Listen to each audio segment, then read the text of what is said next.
Hello, everyone. Welcome to another episode of the OLY podcast. I'm really excited to bring this show to you today because we touch on some sensitive topics, and then also there's plenty of value for kind of startup projects and things like that. We actually get talking to Peter. Peter is the creator of Coffee Pods and Wods, and he is a podcaster. So it was kind of cool to see the tables turn and he become the podcastee. Before we get into the show, however, I just wanted to do some housekeeping. Everything on the site and everything is going well.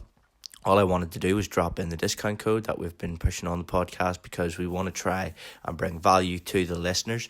It is OLY Podcast, all capitals, not the OLY Podcast. Some people have been typing that in, so OLY Podcast.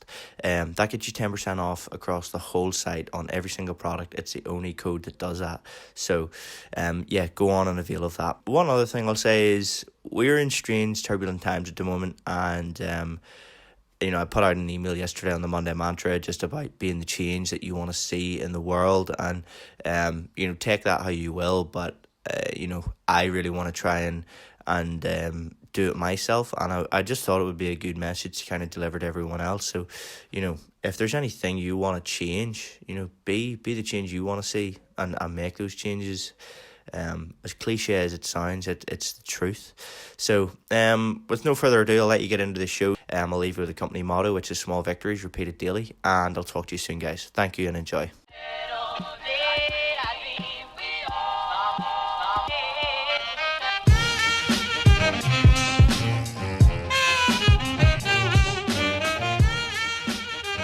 Hello and welcome to another version of the OLY podcast, another episode of the OLY podcast. We are joined by none other than another podcaster, Pete White of Coffee Pods and Wods. Pete, how are you?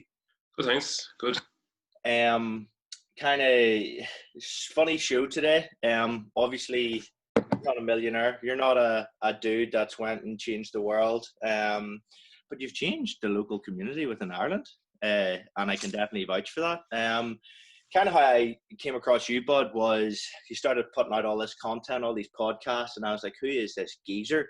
And I think it was around the time that we had started recording. We hadn't launched ours at this stage, and I was like, holy shit, the market's going to be so competitive, and everybody's going to be fighting for ears and fighting for attention, and it really never ever ended up like that. And you've kind of chosen a different flavor of ice cream with your show, and I love it. But before we get into all that, mate, give me a quick rundown. Name, age, where you're from, what your favorite drink is. I don't know. Hit us off, mate. Well, I'm Peter White. I'm 31. Yeah, 31 this year. 31 this year. I'm married. We had a kid, Sloan, at just before Christmas, same birthday as me. Congrats. I'm a teacher. My dad's a farmer. My mom's a teacher. I teach primary school, and then in my spare time, go to the gym or train and kind of mess around, or kind of try and keep up to date with what's going on and stuff like that. And then just before Christmas, just kind of had an idea of starting a podcast, and then I don't know where I expected it to go, but I definitely, like, if you told me when I recorded the first episode with Joe that by June, you'll have talked to and give me a list, I'd be like, no, not a chance. It was just a pastime. I think I recorded that first episode thinking, even if it doesn't go any further than this, I've had an hour and a half chat with one of my best friends that I really enjoyed, and that I think the kind of idea started from I want to share things that I think people won't know about people they maybe don't know of.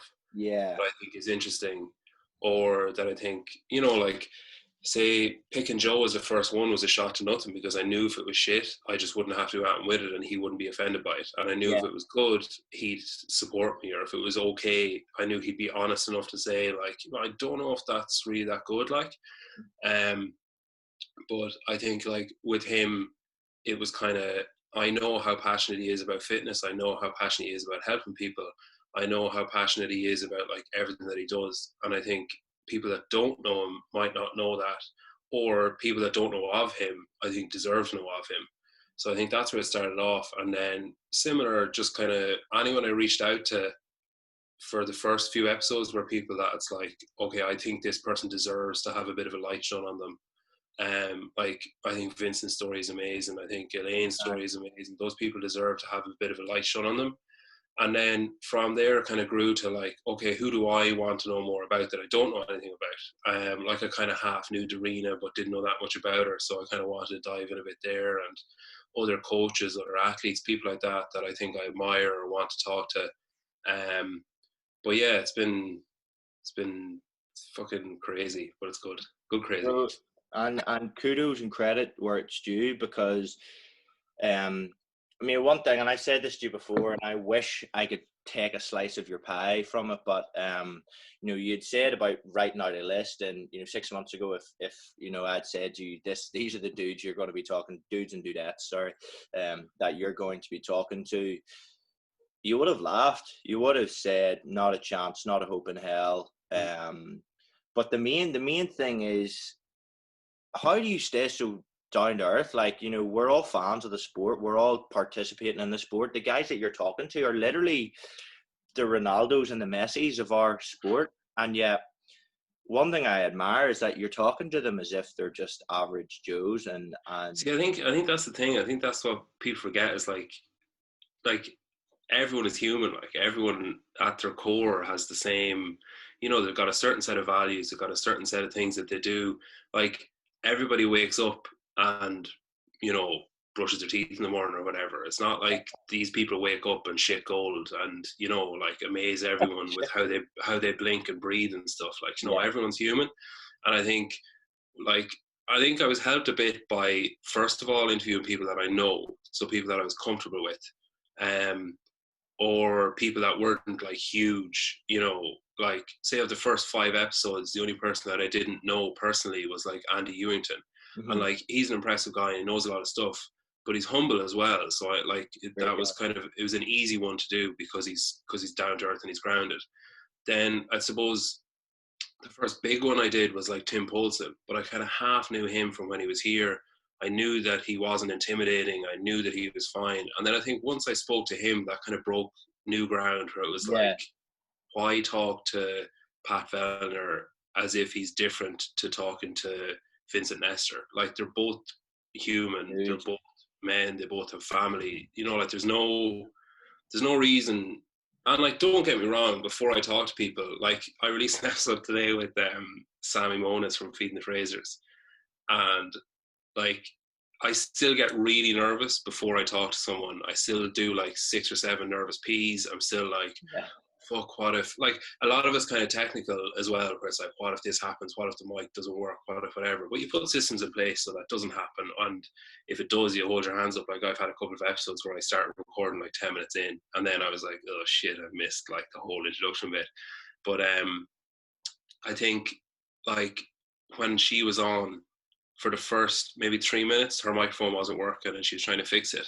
And I just saw like Matt's tattoo appear over her shoulder and he was like leaning in trying to fix it. And like, there still is that fan in me that's like, you know, on the, like, he looked into the camera and gave a thumbs up or whatever. I just kind of like, on the outside, I nodded and I was just like, all right. On the inside, I was like, do not shit your pants.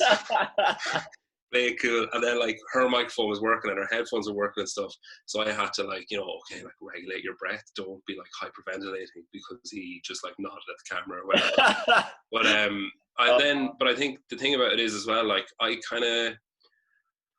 think I don't really give too much of a shit like what she thinks of me, say. So like, it didn't, like, I said to her like, oh, I've shit myself before I came on, and that just made it worse, like, you know, like that kind of nerves or whatever. And then I think because other people are people as well, like, she was like, oh, I just knocked over a whole bag of Splenda because I was nervous and I was trying to get stuff sorted. So I think if you're real with someone, they'll be real back. And if you try to be sanctimonious, if you try to be preachy, if you try to be like, you know, oh, I'm so fucking intelligent and look at all the little nuances I notice and stuff, it comes across like people eventually will kind of cop that like they won't buy what you're selling. Like they'll be like, no, there's something, if you try to be someone that you're not, eventually a crack will appear. And Yeah. then it's just so much worse. Like, I'd rather be who I am and talk to people the way that I talk to people, and have people who enjoy it, and people who don't, fair enough, whatever. There's other stuff out there for you. But I'd rather that than please everyone and then eventually have a crack appear and please nobody because Yeah. I'm not who I said I was or who I pretended to be. And I think you know what, it's the sheer authenticity that I love, because yeah, I don't know if you're a keen listener to podcasts, or even if you looked at social media, like the bullshit that's being put across, for marketing reasons or for influencer reasons or whatever it may be, it's a complete breath of fresh air, to be honest, Peter. It's like, the conversation you've had with, like, there's 3 or 4 podcasts that I've listened to, and I'm sitting thinking, like, he is literally, it's like the mics aren't even there, and you're just sitting in the corner of a pub, over a pint and just chatting away. And it's the art of pure, enjoyable conversation. And it is. I've had some shit ones as well. Like, don't get me wrong. I've had, like, I think everything that's happened I'm feeling a story coming on here, bro.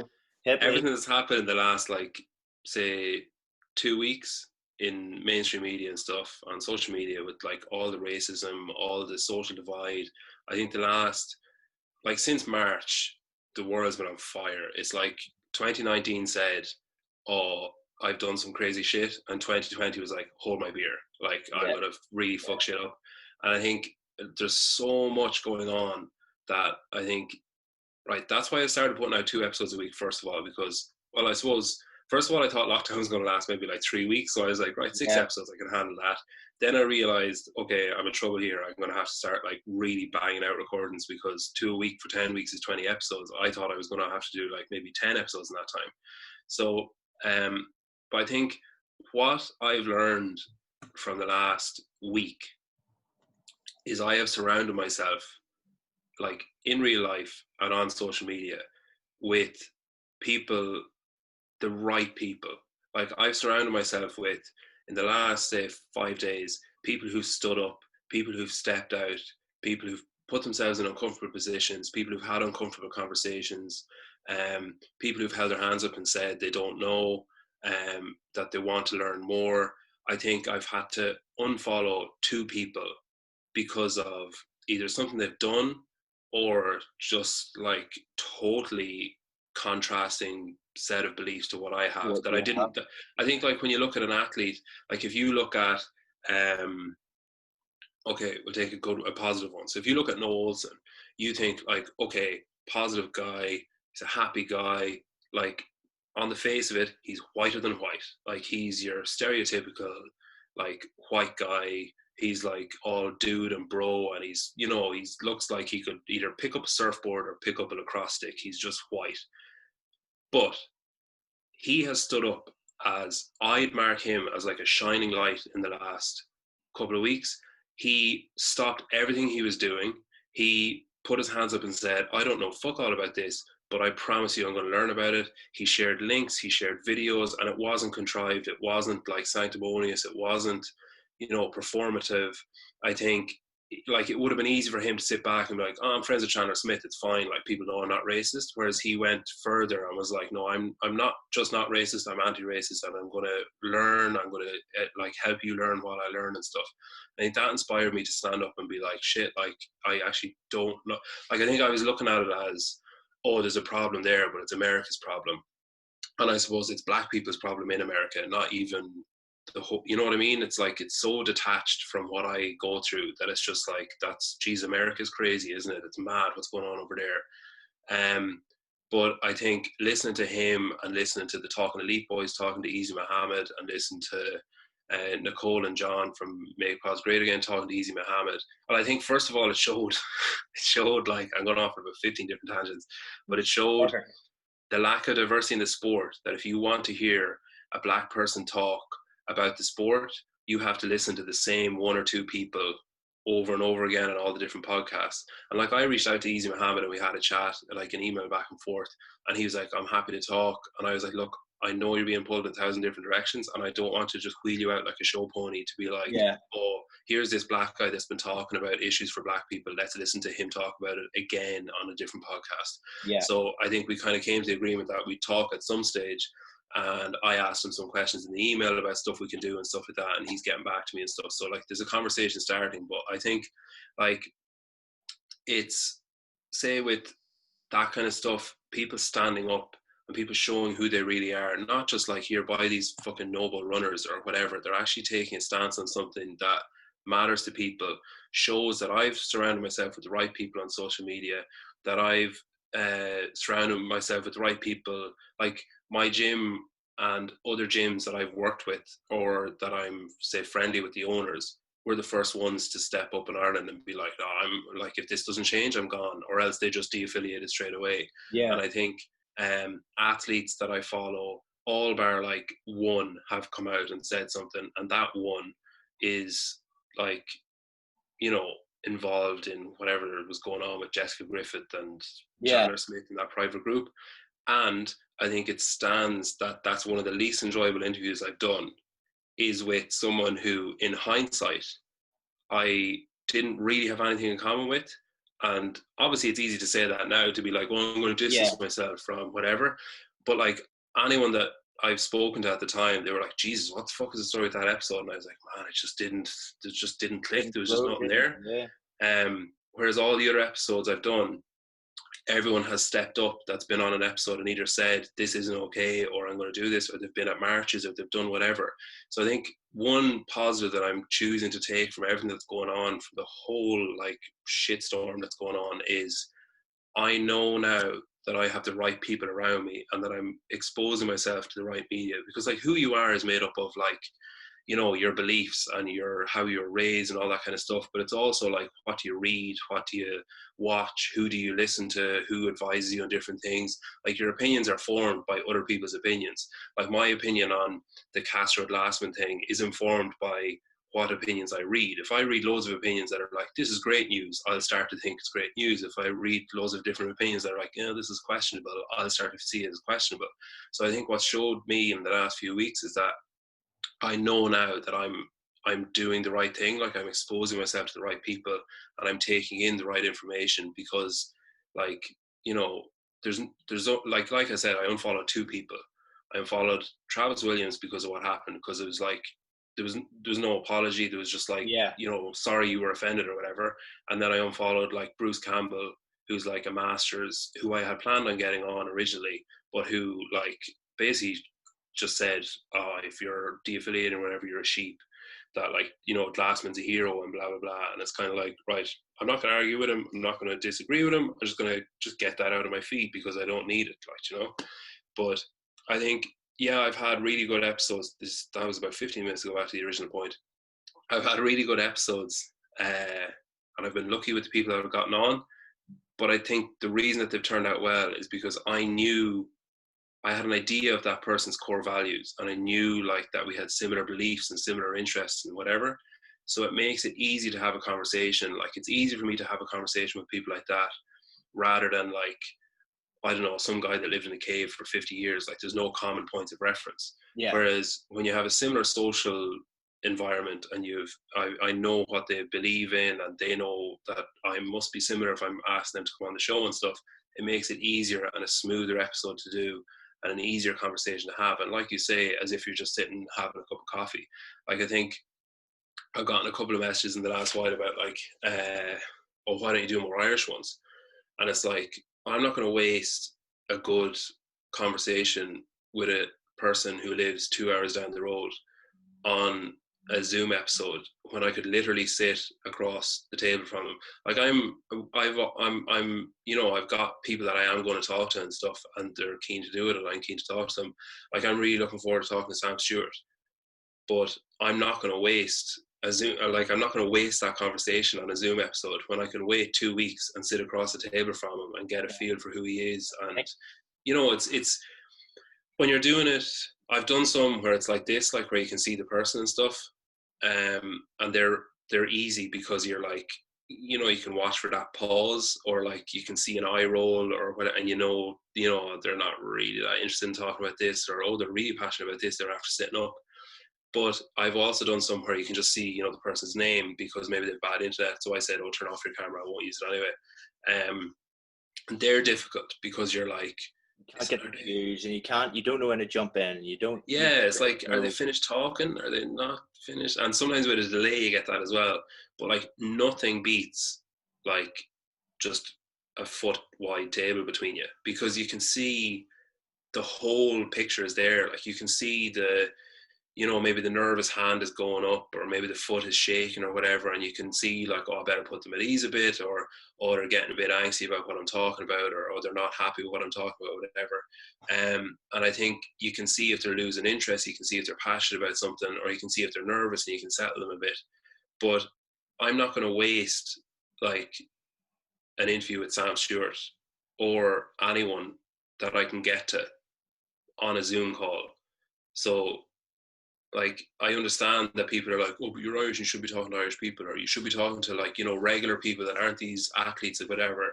It's like, I totally take your point, and I will talk to more like regular Joes and Janes, but I'm not going to do that when I have, one, people who don't normally have time having time, and two, the opportunity to talk to people in a different country through this medium, rather than,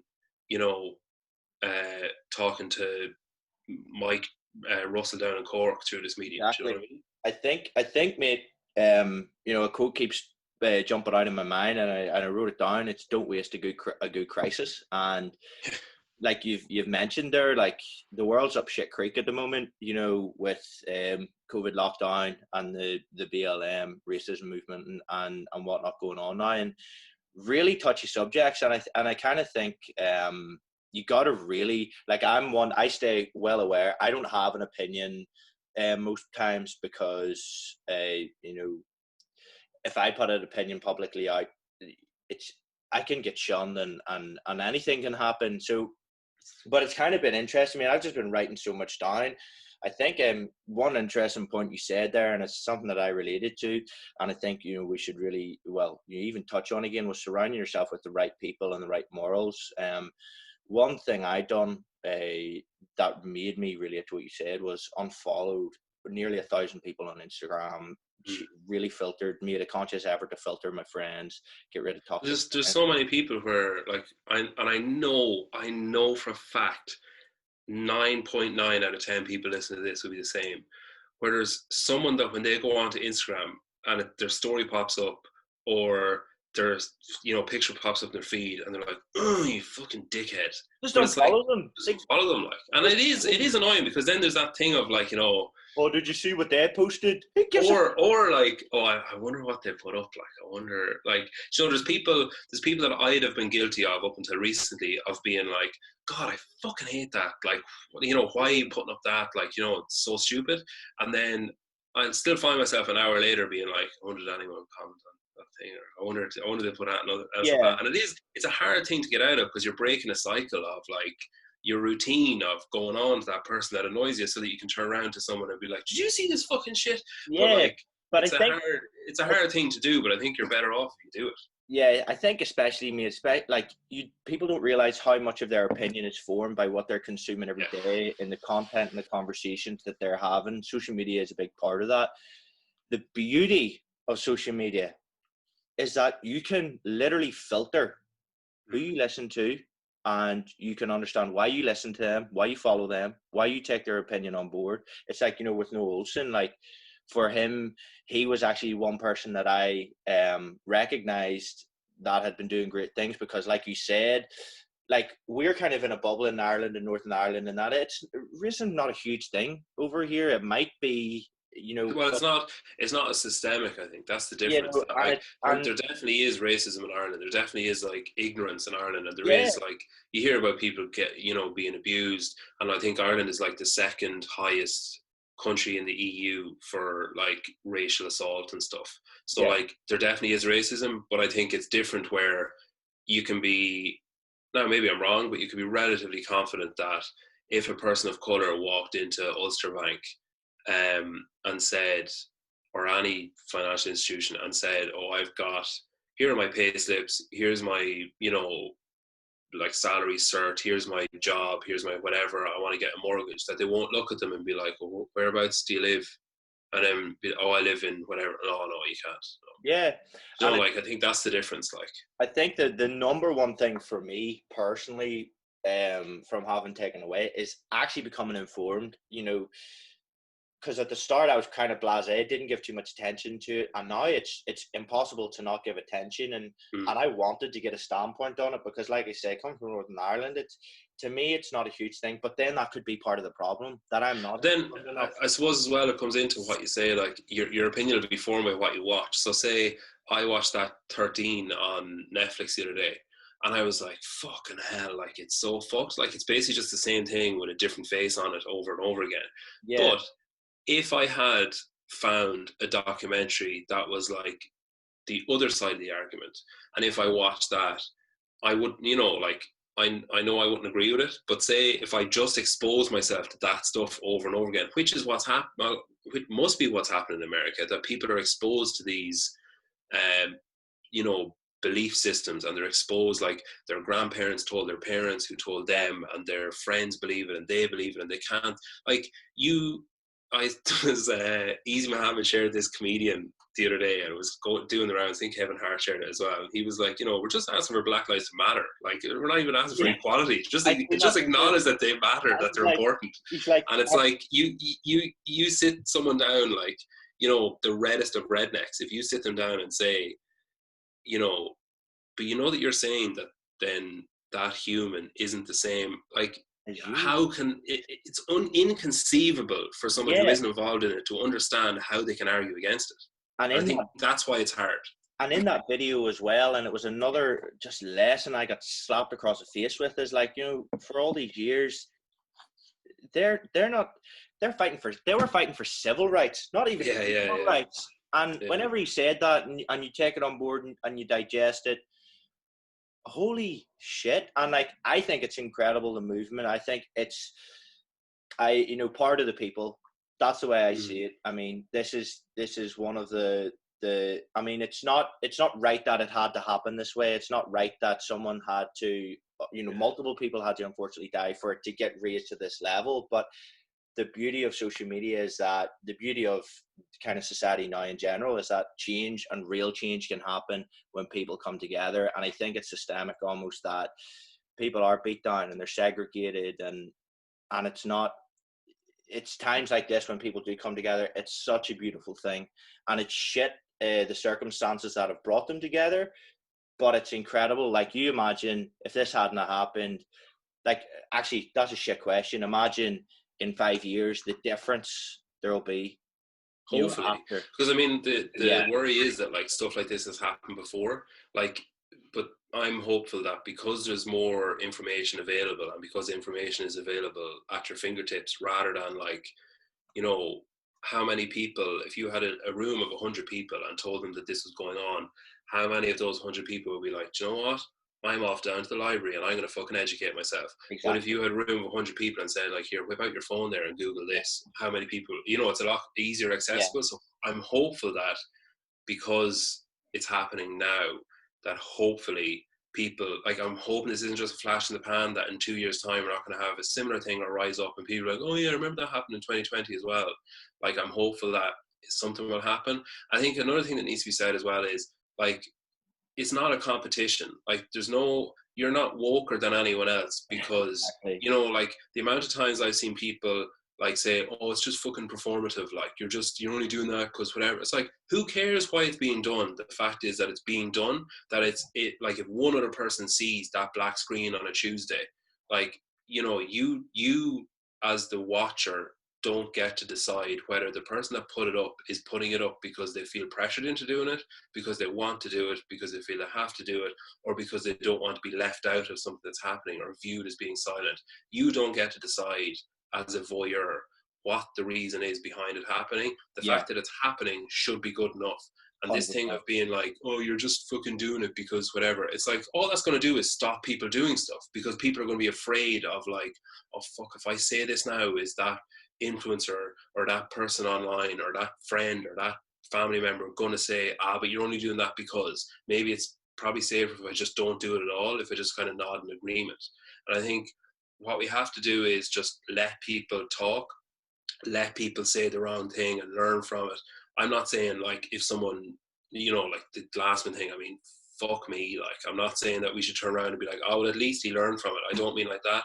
I mean, let people assume there's no racism in Ireland and then go and research it and learn that there is. Let people assume that like this is the first time this has happened and let them go and learn about it. Don't shout someone down because they don't understand fully what's going on. Like either help them in a nice way or say like, do you know what, you might like this documentary, or you might like, I'm looking on Instagram at like Arm & Hammer and Morning Chocolate and people like that getting these abusive comments about like, oh, you fucking cheap, like you're just following along with whatever. It's like, and all they're doing is they're just saying, I think you'll enjoy this video, or I think you'll find this post useful, or I think you'll find whatever. Yeah, I've seen that. You know, like there's a thing that happens, and it always happens when it's a big deal and when people hold like opinions tight and it's mine, that makes up who I am.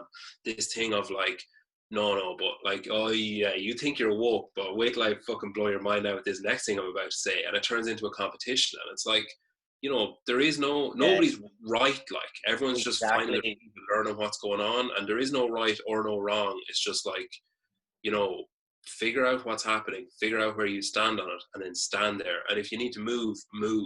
Like just because someone doesn't agree with you doesn't mean that they don't have any knowledge at all. It just means that maybe they're not where you are yet, or maybe they've just exposed themselves to different things and have found out different things. Yeah, big time. And you know what, mate? I think it's a really, really interesting discussion. It's a great conversation to have. I think the number one thing is that awareness is being raised, especially in, back home. Definitely awareness is being raised and stuff. But you and I both know we could talk about this all day, but there's a couple of other things that I want to move on to. So one thing, and it's kind of relative to what we were just talking about, is using your platform for good. But I've seen you actually, how I got exposed to two good pieces of content was in the stories that you had shared. And that's, now you have a somewhat of a voice, especially in our community in Ireland. And like using your platform for good, is that something that you kind of naturally wanted to do, or is it something that you kind of actively were pursuing to do, or like what has really brought all that about? I think when I started off, it was my original goals haven't changed. Well, they've shifted a bit, I suppose, but they haven't changed. So I want to talk to people that I want to talk to. I want to share people's stories that might not have been shared or might not have been shared in that way or whatever. That's the core value of it. Then I wanted originally, I remember talking to Darina when we did her interview, and she was like, what do you want? Like, this is off mic. She was like, what do you want? Where do you want to go or whatever? Like, where do you see it going? And she was like, is there a way we can help you get there or whatever? And I was like, well, I'd love to be like at a big event, like a sanction or whatever, on merit. Like, not like, who the fuck's that guy over there? Like, as in like, oh, that like that show or that brand or whatever deserves to be there. Not like tokenism or like, oh, he's Irish, so we better bring him or whatever. I think that was one of the things that I wanted originally, or to go to like the games in, whatever guise it's going to be in, whatever. But like to be at an event like that on merit, and not to be like, what the fuck is that thing about? I don't mean people to be like, oh, look at him, he's great. I don't mean that. I just mean that like I belong there rather than like looking like it's so sticking out like a sore thumb of like, what the fuck is that guy doing here? But I think, like, say I got t-shirts made, I got like patches made, I got badges made and stuff. I've basically made nothing off that. Like, I sold the t-shirts as cheap as I could sell them to make back. I wouldn't have gotten those t-shirts made, only my sponsor was like, we'll pay for them up front and you pay us back half. I wouldn't have been able to afford to get them done. I looked at getting more done because there was like more demand there, and I can't, with the money I made off the first batch, I can't afford to get more made. And it's like, there's zero money in podcasting unless you're Joe Rogan, unless you're like massive, like huge listenership. There's no money in it. So my original investment was like, I bought a microphone that was just shitty like microphone with a USB cable, which I thought like, oh, this is fucking amazing, look how good it is. And then I spoke to like a sound engineer, and he was like, yeah man, that's shit, like, you know, that's going to sound terrible. So bought a microphone. My father-in-law bought me a microphone for Christmas, like this one. It's got like, you know, proper cable and shit, so it sounds good. Had to buy like a box to go with it then. Bought like the fucking brand and stuff. My wife got me a mug for Christmas. She got one for me and one for wherever I'm interviewing. The idea with the patches and the badges was just to get the name out there, just to get it shared and stuff. I basically didn't make any money off them. And it's funny then, you see people getting similar, like people who contacted me saying like, oh, where'd you get them or whatever, and then they're getting them made and selling them for more than I was fucking selling them for. But Bro, welcome to my world. Welcome to my world, man. But I think the idea of just getting the brand out there and getting it made and stuff, I'm not in this to make money, because I know it's not going to happen. I have a career, I have a salary coming in, I have a job. Like this is a passion project. It's separate. I think building it from scratch, like from 0 followers, has been fucking hard. Like we'll say Talking Elite Fitness, right? Sean and Tommy are 2 of the most recognized people in the world of CrossFit from their work at CrossFit HQ. They leave. They've already got followers. They start a new thing. People are going to gravitate towards that. You've got like, you know, you've got OLY Clothing. You've got a following because of OLY Clothing. You start up a podcast. There's going to be a natural shift across from one to the other. I started on 0. So it's been really difficult to get it up. Like I put up a thing the other day, and I was like, I had an episode that I wanted to release, and like everything I do is purely selfish. So like I had an episode that I wanted to release because I really enjoyed the episode, and I wanted people to hear it because I was excited for people to hear it, and I didn't want to wait. And it was a bit time sensitive because they talked about the Rogue Invitation and stuff, and that would have been on after, like the interview would have come out after the event. So I was a bit concerned with that. So I said, right, if I get to 2,000 followers by Sunday, I'll release a bonus episode.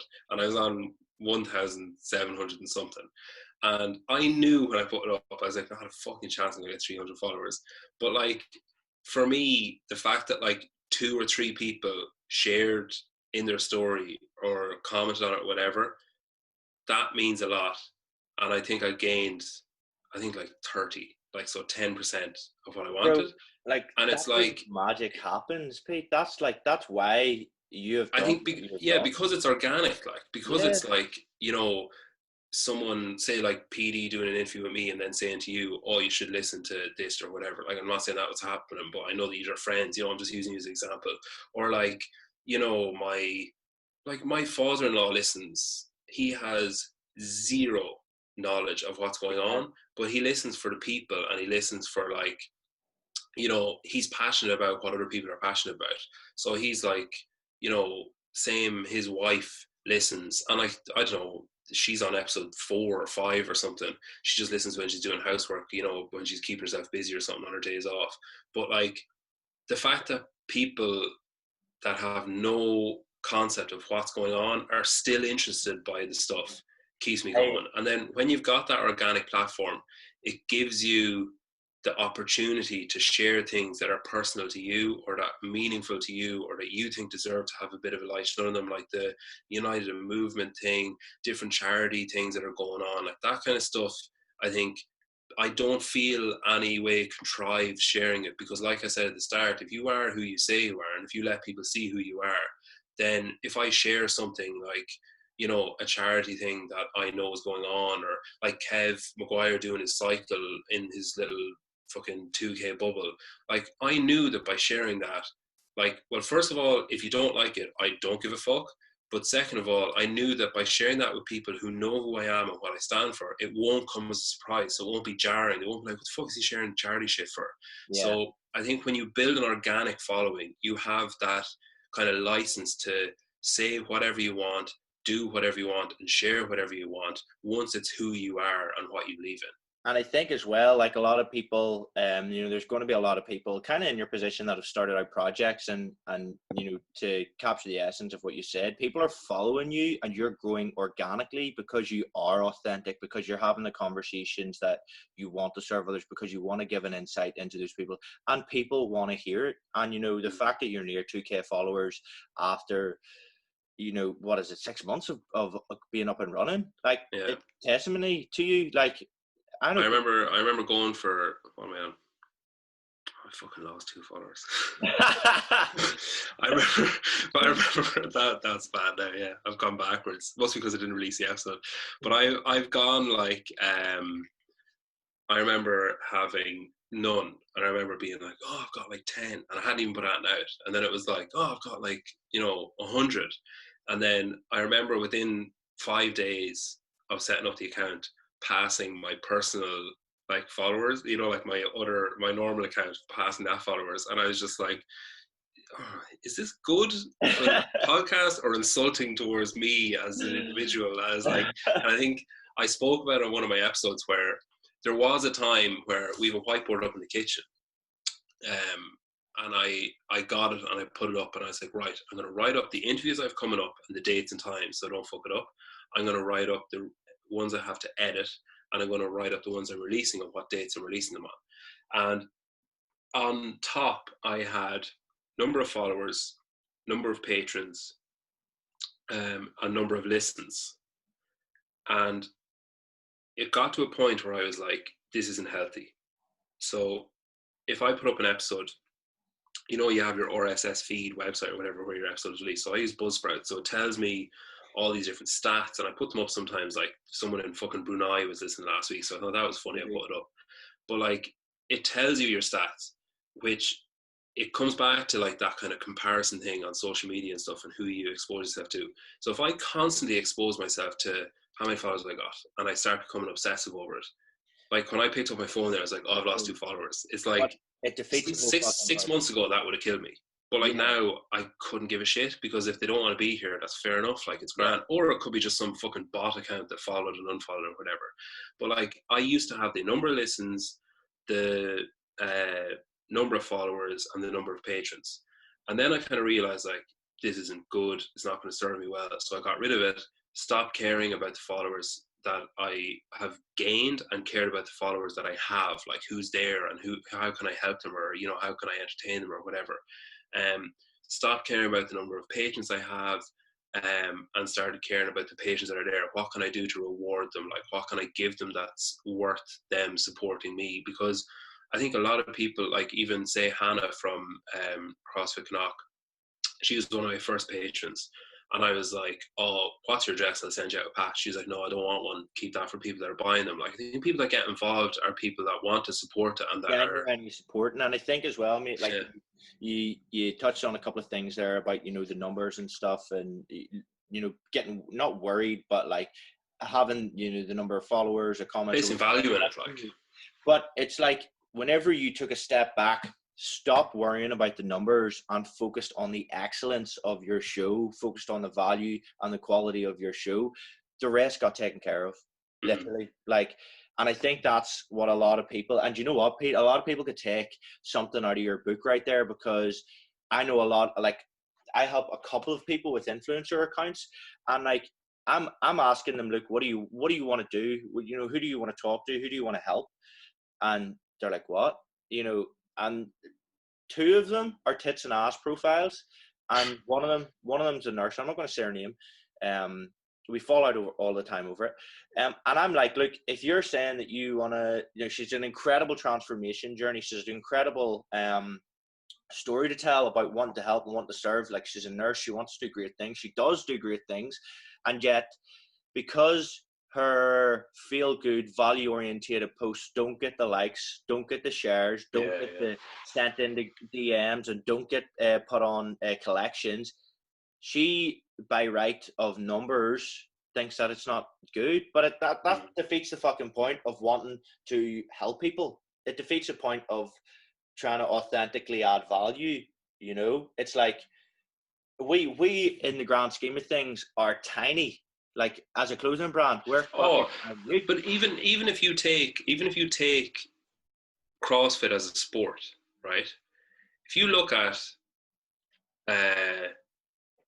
okay, we'll pick, just name a random Irish person, maybe not one of the biggest, but like just name someone, anyone, like athlete or individual. anyone involved in CrossFit Let's in go Ireland, like Vinny. I'm fucking Vinny's my guy. He's a legend. my Vinny. Okay. Oh, he fucking deleted his social media this week. So, okay, I'd be fairly confident that Vincent has a couple of thousand followers. Maybe. You know, I'm not really sure. So, we'll take, let's see, take the Irish CrossFit Championships, right? Yeah. So, this makes for fucking great audio. Bro, side note, right? Get down to the IFC if Tom will let you, COVID dependent, interview like fuck that weekend. Interview like mad, bro. Okay. I don't know if you see that. So yeah, 1,678, right? That's the biggest event in Ireland. Outside of healthy. Yeah, exactly. Yeah, like biggest non-sanctioned event. So 1,600. Let's pick. Let's say, does Stephen Cluxton have? No. This is turning shite now. Trying to think of someone in GAA. Do you know what I mean? Like, bro, you're asking the wrong side of the fence. No, but like it dwarfs CrossFit so much. Like 1,600 followers for the biggest non-sanctioned event in Ireland, and if you pick a fucking GA player for Kildare, would probably have more. You know, like I think people involved in the sport think, oh, this is it. Like this is all I have. This is like I'm massive in the sport, and I'm not saying that, you know, Tom and Waterford think that because they use that example. But I just mean, if you have someone who's really well known, like Vincent is really well known around Ireland for his judging and all that kind of stuff, and he's a really good guy, and everyone knows him, and everyone that knows him likes him. But if you take him as a really recognizable face in the sport in Ireland, and then take someone else who's even like marginally recognised in the sport of rugby in Ireland or in the sport of GA, like some random Leinster player who barely gets a game, probably has more of a following than he does. Exactly. So I think because the sport is so new, and because it's so like comparatively or relatively small compared to other things, everything that goes with it has to be small. So like the fact that you're so invested in functional fitness with your clothing brand means it's going to take a while for your clothing brand to grow to the size that, you know, whatever, like. But I think sorry to interject, but I'm going to take what you're saying and run with it as well. Is like, for me, it's more important that the content, so my brand, the mission of my brand is to help people holistically succeed. And we do that in delivering apparel that supports that victory, that, you know, they can use to hike a mountain, go to the gym, do whatever. You know, we put out this podcast to have conversation with people like you, because I already, like, you know, there's so much value that has come in our conversation already. And then we do the Monday Mantra email, which is a feel-good philosophical email that gives people to better their life. And that's how I do it. And I'll, like, every so often I'll get an email or a message or a DM, or someone will get in contact and they'll say, hey, listen to their show about, or no, read that email about Wim Hof breathing techniques, haven't had anxiety for X amount of weeks, haven't done this, haven't done that, and it's because we got introduced to it via that email. That to me is more important than having 1 million followers with no relationship. You know, it's more important to me that I'm impacting 100 people, 50 people. I would, my goal is, as long as I can better someone's life in some way, shape or form, imagine changing the course of someone's life for the better, even one person's life. That to me is so powerful, and that's what we're trying to do. And like, people can get caught up in numbers, and people can get caught up in, you know, comments and this and that, and like how many likes they're getting. But at the end of the day, it's like, what good are you truly doing?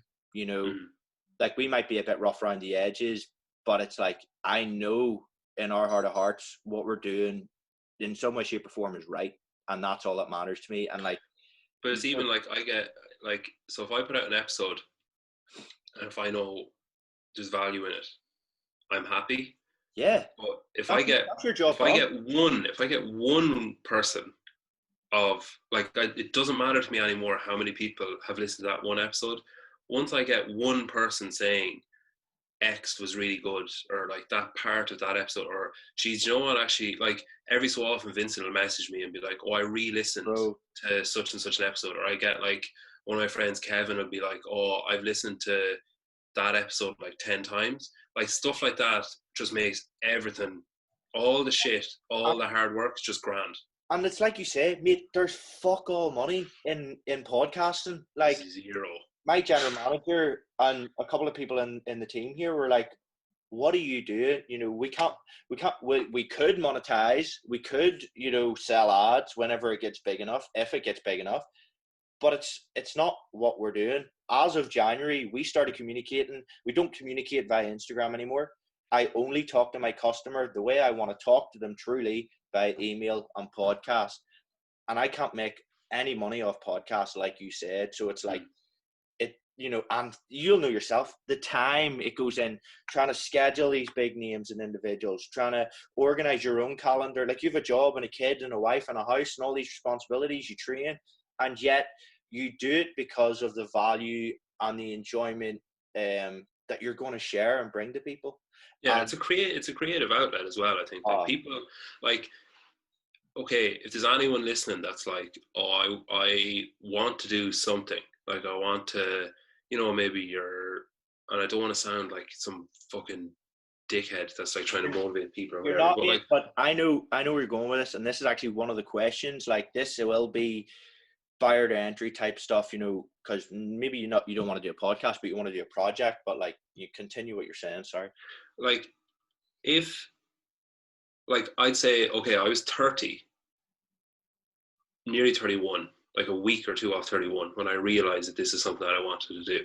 Yeah. So if you're like 17, 20, 40, whatever, and you're like, I want to do something, but I don't know what it is, like, you know, I think everyone, no matter how creative or uncreative you might think you are, like, creativity doesn't mean artistic. It doesn't mean like, oh, I can fucking paint an amazing landscape. Creativity could be your ability to see the gap in a market for something that might fit, your ability to see that, you know, there's something missing somewhere, or your ability to talk to someone, or your ability to listen to someone, or whatever. That's creativity. And if you just have to find the thing that you're good at. And it might be, like in my case, I literally stumbled into it. Like, I started this not knowing if I was good at it or not. I started this not knowing if I had A, the knowledge, B, the personal skills, or C, the drive to carry it on. But I just fucking started it anyway. I think if you can find something, so just expose yourself to as much shit as you possibly can. Don't try and mirror anyone else. Don't try and copy what anyone else has done. You can take an idea that someone has had, and you can kind of be like, well, what would be a good offshoot of that? Like, I mean, I didn't invent podcasting, and I didn't invent like fitness-based podcasting, but I think I've got an offshoot of that that's a bit different from other stuff that's out there. That's all you need to do, is find that little sprout that's a bit different, and then let it grow a bit. I think the step one, and I've said this numerous times, is if you say something out loud to someone else, you're stuck. Yeah. And it's a good place to be exposed, to be vulnerable, and to be stuck, where it's like, I said to my wife, which is a safe person to say it to, but then I said it to Joe, I'm going to start a podcast, will you do an interview with me? And then you're stuck, because it's like, nobody wants to be that person that's like, oh, they're all taught, they said they're going to do that and they never did it. So you're going to do whatever you said. Yeah. So I think if you can find someone that you trust, like someone that's going to lift you up, or at least support you when you're there, not someone who's going, it's fucking shite, don't bother doing that. But you need to say it out loud to someone, so that you're then forced into a position where it's like, you have to be accountable. I actually have to do it now. And it's accountability to them.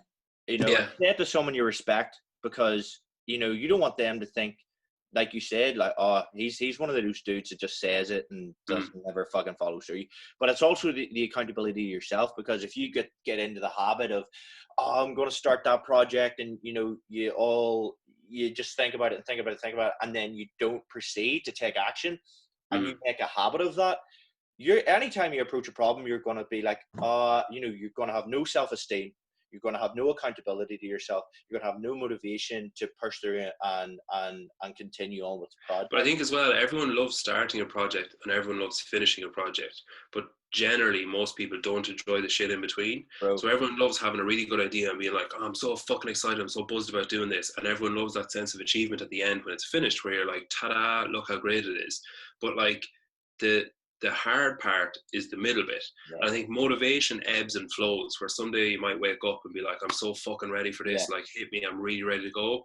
But like, there'll be other days where you wake up where it's like, oh, do I even want to do this? Like, I think it was Michelle Latondra from Decacomp put up a thing the other week where it was like the creative process. So you've got like the start where you've got this idea and it's amazing and I feel great. And it was, it was like a map or whatever. It's like, I feel great, this is amazing. This is shit. Why am I doing this? I am so shit. Like, why did I start doing this? Oh my God, this is amazing. It's incredible. No, it's not. It's shit. Holy fuck, it worked out. And like, I think for me, when I saw that, I replied to it and I was like, this is every hour though, yeah? Because it's constant. And like, you will have moments where you're like, this is a terrible idea. But then you'll have moments where it's like, this is an amazing idea. Yeah. Remember the feeling of it being a terrible idea when you feel like it's an amazing idea so it doesn't run away with you. Exactly. And remember the feeling of it being an amazing idea when it feels like a shit idea so you don't get too bogged down in it. And mate, you know what? There's two things I've definitely picked up on. And one is that point that you just said. It's like, this week, it kind of like the last 2 weeks, post SS20, our SS20 launch went fantastic. Numbers that we've never seen, website traffic we've never seen. And I'm so grateful and thankful for that, but it's been on a real dip at the moment, not because of sales, but just, I was sitting last night and I was like, holy fuck, I don't know what I'm going to do for the next. It's that anticlimactic kind of. And yeah, but what I'm saying is the point is that I'm near at this 5 years and there's still times daily, weekly, monthly that I'm sitting thinking, I don't know how to do this. I don't know what to do in the future. I don't know. And it's like, but you get that. It's like, if you didn't have that doubt, when the times are good, they wouldn't be great. You have to have that yin to the yang. But another thing, Pete, and it's kind of backtracking a bit, is you said there about people starting projects. Do as much as you can. If you're one of those people who don't have a clear idea on, the type of work or the type of passion project, or if it's a commercial or a business idea, just fucking do. I failed 4 businesses before starting OLY. And, I thought every single one was the best idea the world had ever seen. And I've had over 25 jobs and I started working when I was 6. So I've been in multiple industries. I've done multiple different jobs. But the number one thing from just doing and taking action, and even if you get it fucking wrong, so what? It doesn't matter. It's because the most important thing is seeing what you don't want to do. Like, that's almost as important as knowing what you want to do. Like, someone will say to me, oh, well, why don't you go into that? Why don't you go into that? Because I've fucking done it like 4 years ago, I sucked at it, or maybe didn't enjoy it, or, my nature and my characteristics weren't suited to that type of work. And it's only from doing, consistently over time. And that's the way it's going to be. Everybody can get kind of down in the dumps when their first idea or their first project or that first thing they're working on doesn't go to plan. I'm not joking. 95% of the time, it won't go to plan. Like, for example, Pete, if you'd went to start a podcast 10 years ago, do you reckon you would have been as good now? No, even if I had the wrong first guest, even if I, even if I had a lack of confidence after episode 1, that could have been it. Like, it comes down to luck and it comes down to drive. Like, how bad do you want it? Actually, I don't mean like run through fucking walls to get what you want. I don't mean that kind of like, dig deep. How bad do you want it? I just mean like, are you willing to fail? Like, are you willing to be exposed? Are you willing to be embarrassed? Are you willing to be vulnerable? And if you are, then that's what you need to be. Nobody can beat you, like, because it's like, you're not doing it for other people. You're not doing it to serve your ego. You're not doing it to impress. But like, it's one really cool story is the very first podcast I done was with Shane Ryan, an Olympic level swimmer. an incredible athlete, but not just an incredible athlete, an incredible person, has went through so much bump and grind to get where he was. And dude, me and Patty were sitting discussing if we should even launch it, because I butchered it. It was my first ever podcast. I was so nervous. I was like, holy shit, I've got this Olympic swimmer here. You know, I love conversation, but when I get passionate and you know, I'm an enthusiastic person, I just get run away. And it was, you know, I do an intro for each show to kind of lay it out and do housekeeping at the start. And there's like a 25-second gap at 20 minutes in. And, you know, I'm purposely saying this so people can go and listen, where I forget what I'm talking about.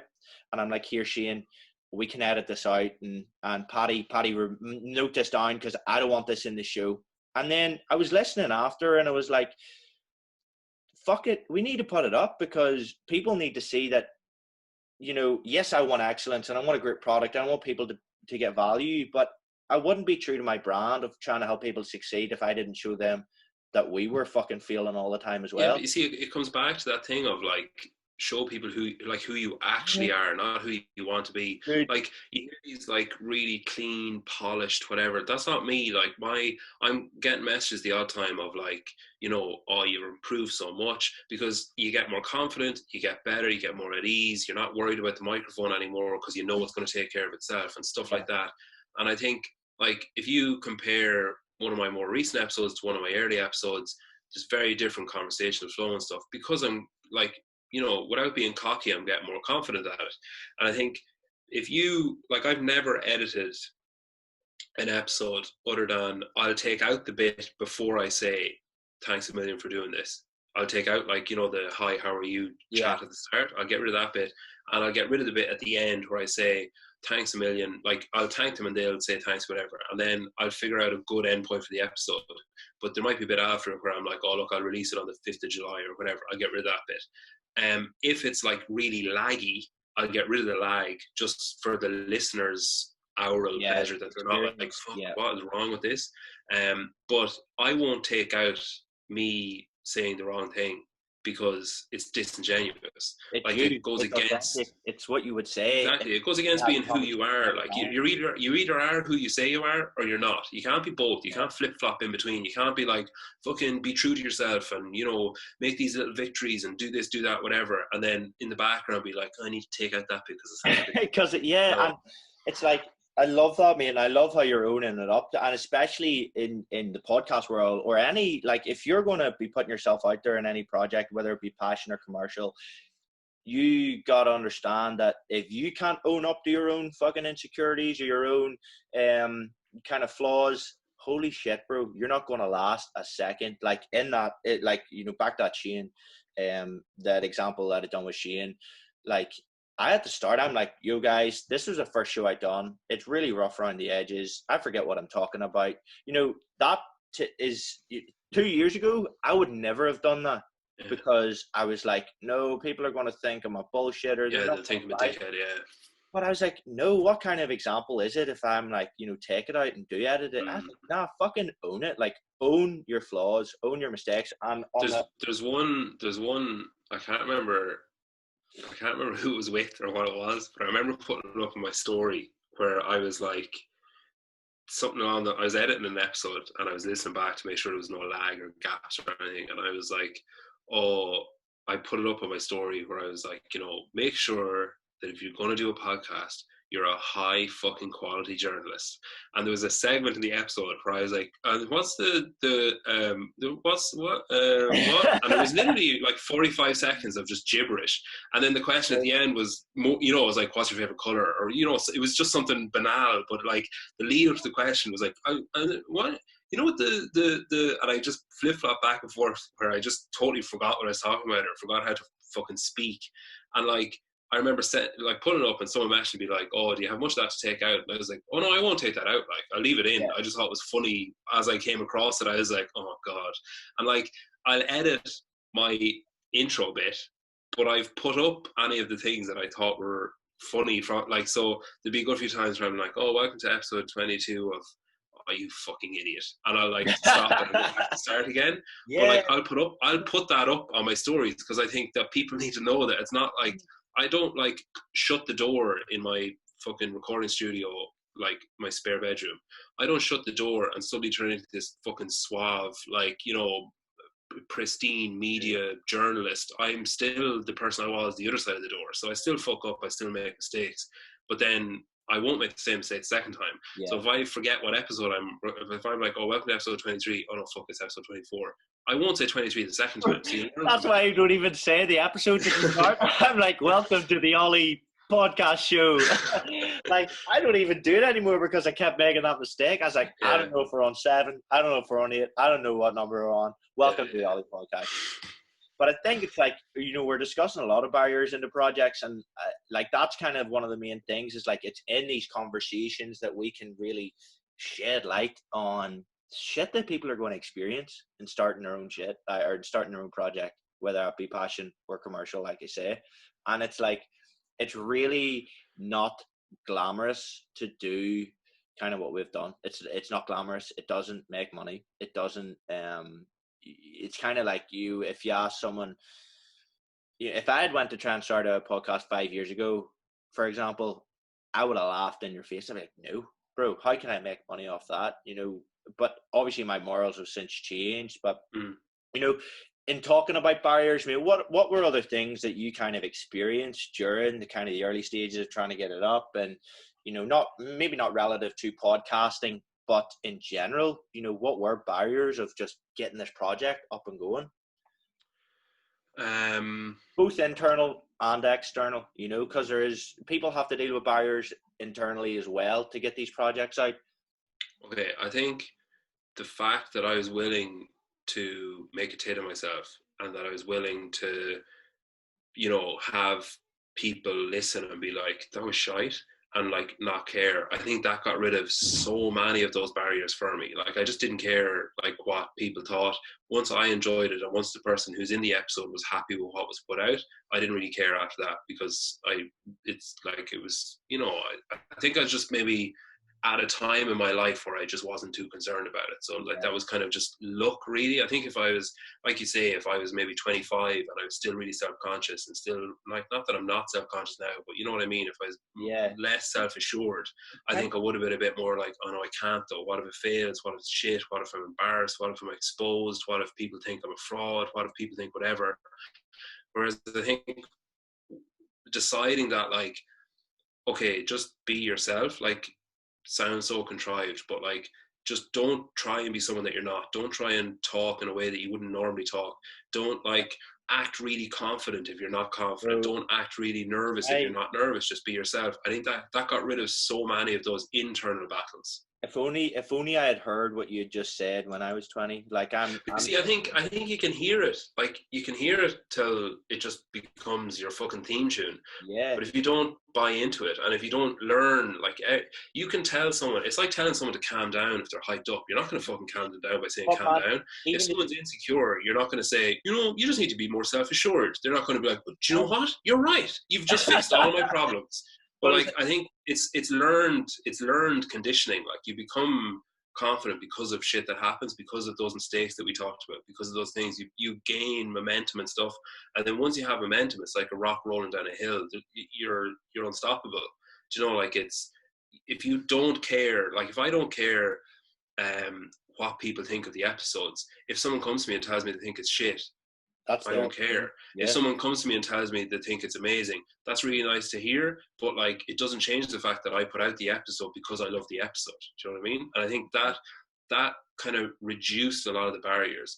I think the main barriers that I hit up against were 1, time, 2, finance, and I think like, you know, explaining to people, like my dad was like, he came over one day, he's like 75, like 4 foot nothing, farmer. He's fucking crazy. Like he's broken his back. He fell through a roof and broke his back when he was like up sweeping the roof at 70 years of age, like, you know, clearing it of moss. He had a hip replacement. Like he's mellowed a lot, but he was really like, you know, I remember him going up to Dublin when I was a kid in the middle of the night because he had like blood poisoning and his whole like arm was going purple. And he was like, the next day he was back out on the farm again. Do you know, like he came into the house and was like, "What's the microphone for?" And I was like, "Oh, it's for," and like before I finished the sentence, I was like, "How do I explain this now?" And I was like, "Oh, it's for a podcast." He's like, "Huh?" And I was like, What's "Oh, like kind of like the radio, but on the internet." And he was like, "All right, okay." And like, you know, he just didn't care. It was like my family, my brother knows a bit about what I'm doing. My family don't have a clue. Orla's family are really supportive and they know about it, and they, you know, they're always questioning it and stuff. And I think one of the things that I'm conscious of is like one of the current barriers that I deal with is like I don't want it to define who I am. Like, as in, if I'm talking to like Joe, if I go over to Joe's house and we're chatting, in my head I'd be like, "Don't talk about the podcast. Don't talk about the podcast," because like it takes up so much of my time, but you don't want it then to bleed into everything where it's like, "Oh, this lad fucking talks about is whatever." Like, you know, I'd say if you go into the gym to train or whatever, you're probably conscious of like, you know, "Oh, I had this meeting there earlier on." Like, you don't want to be that guy. So like, I think, I was talking to Paddy Vellner the other day. yeah. Like, I think the barriers I have now are like guilt. I think I feel guilty sometimes for, you know, being on my phone or being missing, like being upstairs for an hour and stuff when Orla's downstairs with Sloan, or when, you know, if the baby's really upset and I'm like, "Oh, I have to go. I have this schedule for 3 weeks. I can't." Like, you know, I feel guilt like that. But I think that's overridden by the support that Orla gives me and by the pride I take in the work that I do. I think that I feel sometimes like self-conscious still comes into it, where I'd be a bit like, you know, do people think that I'm Billy Big Bollocks coming in thinking I'm great? Like, I know I'm not, but then you're kind of like, "Oh, I hope no one else thinks that. I hope this doesn't sound like that's what I'm trying from to the say." outsider looking in, like, you know, I touched on it at the start. It's the reason I love listening to you, Pete, is because of your genuine, authentic, conversational style. Like, whether it's fucking Matt Fraser or it's me, like, you know, doesn't matter if it's an average show like me or ever it is Matt Fraser, you're still going to talk to me the exact same way. And that's the thing. And like, it's testimony to who you are as well, mate, being able to stick to those morals and being able to stick to who you are. And it's difficult as well as time goes on, and you get these projects going, like, you will learn things and like you'll probably change as a person in a way. And it's like, you know, it's always good to remember that. Do you know what I mean? So I think once like everyone can change and adapt and stuff. I think once your core values don't change, so once you're not like, you know, once it becomes about money, or it becomes about, you know, followers or whatever, or if it becomes about you know, what can I gain from this, or if a time comes from like, fuck it, I'm not arsed researching for an hour and a half before I record that episode, I'll just stop. Because like, at the time I spend an hour, maybe 2 hours researching different people. I read different articles, listen to snippets of podcasts, watch videos, read up on them, whatever. I'll write out like, you know, I'll basically write like an essay about the person. Like, I'll research the person and I'll write an essay about them, and then I'll write cliff notes of that essay. So like, I'll write, you know, fucking Louis Pearson was born wherever, blah blah, as much information as I can find. I'll just write a big long Word document about it, and then from that I'll do bullet points, and I'll be like, ask him about this, ask him about this, and if there's a quote or something that I want to put in, I'll write the quote. Like, "Oh, you said in an interview that," and I'll write the quote, like, "What did you mean with that?" or whatever. But like, I think once it becomes passe, or once it becomes like a task or a chore, or like, "Oh, who am I interviewing next week? Oh yeah, sure, that'll be grand. I won't, but I'll just stop." Because like the passion is gone then. And I think the any insecurities that I have, or any worries that I have, are overridden by support that I get, like here and, you know, on social media or whatever, and by the pride that I take in what I do. Like, originally it was like, put out an episode the same day of the week, no matter what, and make sure that it sounds not shit. And they remain the core qualities. So it's like good sound quality, and it's on a Wednesday.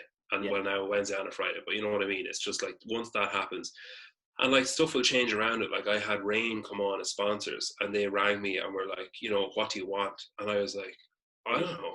It's like, what do I ask for here? It's like, you know, and I emailed them back and I was like, oh, like I'd love to be able to get a roving recording system. So like, but I can't afford it. You know, it's a couple of €100, but I'm not taking money out of my mortgage account to pay for that. So, you know, that would be nice, I suppose. And then I was like, a car, like we need a new car in September. So I was like, you know, just anything I wanted, I just put it down. And like, obviously they came back, we're not giving you a fucking car. But like, do you know, it's like, you don't want to seem naive by not asking for stuff, but you don't want to seem greedy by asking for stuff either. So I think like it all comes back to, and it always will come back to, if you are who you say you are, and if you stay true to who you say you are and who you are, everything else will fall into place. Yeah. Like it's what Matt O'Keefe said on whatever episode it was, and Rob Lawson, I was talking to him the other day as well, he echoed it as well. I know Hannah from Knock has it on her laptop when she opens it. Do the right things for the right people, for the right reasons, and everything else will fall into place. I promise you. There will be shit times, there will be like, you know, bad shit will happen and you'll make mistakes and you'll fuck up. But if you keep doing the right things for the right people, for the right reasons, everything is worth it and it's fine. No matter how good or how bad it is, it's fine. Bro, I'm pumped listening to that. I'm fucking Vers, like, and I think that's a really good place to bring in the big question of, you know, how do you define success? And I think you've probably already unknowingly mentioned it in that last 10 minutes, but like, you know, how word for word do you define success? And even, you know, if I can do a quick snippet here, is like, this is the reason we started this show, was to show people that, you know, success isn't having 10 zeros in the bank account. It isn't having 1 million people on Instagram. It isn't having 15 cars in the driveway. It's like, it's so relative, so specific, so subjective to the individual. And it's probably not what everybody thought it would be, you know? And so like, you know, people like you who have actually went out, had an idea, implemented it, taken action, you know, probably got it wrong along the way, or maybe didn't deliver it the way you wanted to, but you fucking continued, you know? So how do you define success, Peter? I think, like, it's a very loaded question, but I think it's, for me anyway, success is having the support system in place to allow you to take a risk. So I think the fact, like, I view myself as being successful. I'm not a successful teacher. I'm not like going to win any awards. I'm not a successful podcaster. I'm not a successful, you know, like that kind of stuff doesn't really make me feel successful. I think I've been successful in life because I've got a wife that will take whatever needs to be taken off my plate in order to give me an hour free to do something. And like, I support her obviously as well, but like the fact that she's willing to just be like, no, it's fine, go and do your thing. Like, I've a boundless love for her for countless different reasons, but to have her there to support and to help, to me, is success. I think we're about to move into a new house and we wouldn't be able to buy that house without the support of like our friends and Orla's family. I think the having support in place to allow you to take risks, her dad getting me that microphone, them helping us by like minding Sloan and giving us a bit of a break, all those kind of things, that is success. That's like you say, it's not money. It's not like there's no money to be made in podcasting. It's not I wouldn't view myself as being successful because I talked to Pat Vellner, or if I talked to fucking Dave Castro, I won't view myself as being successful. I'll view myself as being successful because I have built up the systems and the support network that I need to be able to take a risk, to chance my arm at doing something, to see if it pays off. And if it doesn't, the success is that support network remains the same, that it remains, my wife is still there saying, look, you tried, you did your best. Her family are still there to ask me how I'm getting on, to ask stuff. Like, I think success to me is like that network being consistent and being a constant. That is success, because everything else will come and go. The podcast came, the podcast might go. the teaching job I have came, eventually I'll retire someday. My friends might come and might go and might change and whatever, but that constant of family and like support is the success. And I think you can be lucky and be born into it. Like Orla was born into an incredibly supportive family and she's really lucky. I think you can forge it as well. Like I found Orla and I wore her down like a fucking wave against a rock, and eventually like love me. Like you can be born into success, or you can find it and make it. And I think I'm willing to bet if you ask anyone who's like successful, are you supported at home? The answer would be yes. Because you need that to give you that little push. It's either going to give you a drive to try and better yourself, to better the people around you, or you've got that safety net where you can fall back. I knew if this was shit, I knew Orla would still love me and still respect me. So you can take that risk, you can take that chance, you can take that leap, knowing that there'll be someone there to catch you afterwards. I know that like if we hit shit times, I know that Orla's family will be there to support us. I know that we can take the risk of buying a house and getting a mortgage and stuff, because I know that if the shit hits the fan, they'll be there to help us and they'll be there to support us. And I think having those systems in place that give you the opportunity to take a risk or take a leap or take a jump, that's what success is. Yeah, and I think as well, mate, there's a lot of caveats we could go into on that, but I think it's just surrounding yourself, being your true authentic self, so you attract the right people into your life. But also taking, like you said, success, you can be born into it, but I think the important thing there is that you can find it. Nobody has the right to success. Nobody says you can or can't have it. If you believe in your heart that you can have it, you can get it. Do you know what I mean? And I think it's a really, really nice, interesting take on what success is to you. And I would fully agree. I think having a support system that doesn't matter, rain, hail, snow, or shine, are going to be there, that have your back, whether it's your friends, whether it's your family, whether it's a group, whether it's whatever, it just helps to be. Because even like you might fall out, you might have arguments, you might have disagreements, you might have like debates, you might have heated discussions or whatever, but at the end of the day that they're still there for you and that they'll still look after you and they'll still support you. Like I know no matter what happens between me and my brother, if I need him, he's there. He'll help.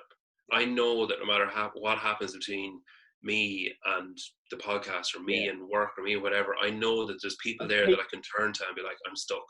And you know what, mate? There's probably a lot of people that don't not understand, because a year ago I wouldn't have understood what you're saying, but now I do, after another year of, like you said, changing friendships, changing support system, moving away from bad relationships. It really does matter. It really does matter. It makes such a big change. And actually, it's funny, we touched on this at the very, very start, but it's important that you feel secure in the people you surround yourself with, and it makes life 10 times easier. And you know what, a lot of people are maybe listening there, and they're in that like in between phase of maybe moving from a toxic relationship, or moving from a toxic friendship, or trying to find and search for people that they're aligned with. And it doesn't happen overnight. It's it comes from years and years, or all these kind of layered experiences with said people, and trusting them, and being your true self, and all the kind of cliche things, but it's so true. And it's so I met Orla when I was in my mid-20s, so it's not like we were fucking childhood sweethearts or anything. Like we found each other, like not late, like we're still only in our 20s, but relatively speaking, I suppose.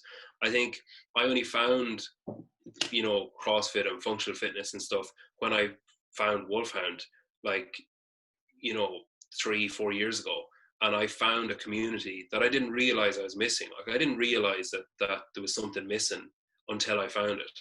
I think I never played GA growing up or anything like that really, so I didn't really get that kind of like, we all belong to this thing. Like I didn't get it. But I think once I found it, I was like, fuck, how have I not had this? And I think like same, like we said there about, if you want to take a risk, you have to be willing to be vulnerable, you have to be willing to fuck up, you have to be willing to fail, you have to be willing to start again. And I think those willingnesses come from having a supportive family structure, or if you don't have a supportive family, having a supportive community or a supportive group of friends, and like people who are willing you to succeed, not trying to pull you down, but trying to help you, lift you up whatever way they can. I think I've been extraordinarily fortunate to find Orla, to have Orla's family be as they are, to have, you know, to find Wolfhound and to have Joe and Katie and my friends there and the support that's there. I think it's so much of it is just luck.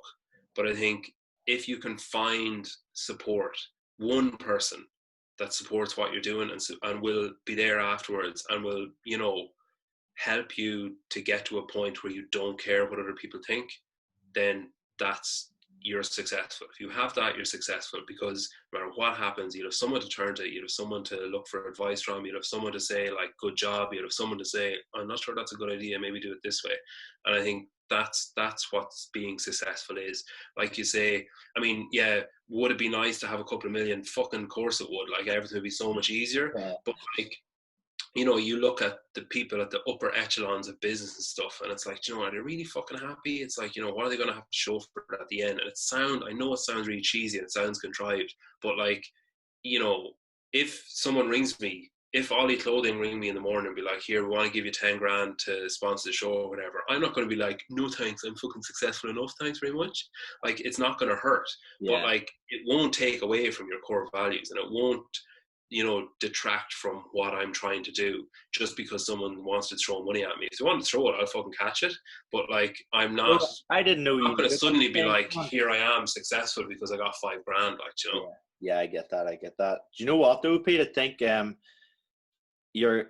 mate, I needed to hear this. I know there's people that are going to need to hear this because it's something that I personally have struggled with.